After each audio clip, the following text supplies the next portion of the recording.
नमस्कार मित्रांनो, सर्वप्रथम मी सोशल मीडियाला जे दानशूर असतील, जे माझे फॉलोअर्स असतील, ज्यांना कोणाला मदत करायची असेल त्यांच्यासाठी एक बारकोड देत आहे.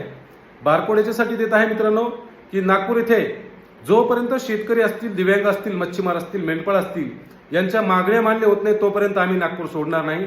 मग 1 दिवस लागू का 10 दिवस लागू, आम्ही नागपूर सोडत नाहीये. त्यामुळं आपल्या मदतीची गरज आहे मित्रांनो. आपल्याकडून जी शक्य होईल ती मदत आपण या बारकोडवरती करावी.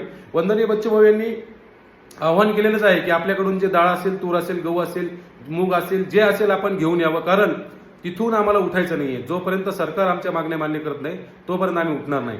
मित्रांनो, 1,500 पेन्शन होती, 2,500 केली, 6,000 रुपये देण्याचं आश्वासन दिलं होतं. शेतकऱ्याला सरसकट कर्जमाफी देण्याचं आश्वासन दिलं होतं मित्रांनो, परंतु ते पूर्ण केलं नाही. म्हणून या नागपूरला करो या मरोची लढाई आम्ही करत आहोत. आपण घरी बसून जरी आमचं आंदोलन पाहिलं तरी हरकत नाही मित्रांनो. ज्या दिव्यांग बांधवांना येणं शक्य असेल त्यांनी यावं, पण ज्यांना येणं शक्य होत नसेल त्यांनी मदत करावी असे आवाहन मी करतो मित्रांनो. कारण येणारे दिव्यांग बांधव हजारोच्या संख्येने आहेत. प्रत्येक दिव्यांग बांधव काही श्रीमंत घरातला नाही, परंतु लढ्यासाठी जर सहभागी होत असेल तर त्यांना मदत आपण करू, आपल्या मार्फत आपण त्यांना सांभाळू.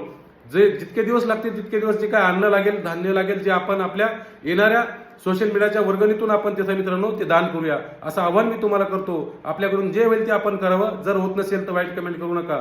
जर तुमच्याकडून शक्य असेल तर तुम्ही करावं. कारण 1,500 रुपये पेन्शन होती तर 2,500 रुपयासाठी आम्ही खूप मेहनत घेतली आहे. आणि असंच आम्ही तुम्हाला शेतकऱ्याला सरसकट कर्जमाफी व 6,000 रुपये मानधन घेतल्याशिवाय उद्या आम्ही तिथं उठणार नाही. मग 1 महिना लागू का 2 महिने लागू मित्रांनो, आपला आशीर्वाद व आपला सहकार्य अनिवार्य आहे. धन्यवाद.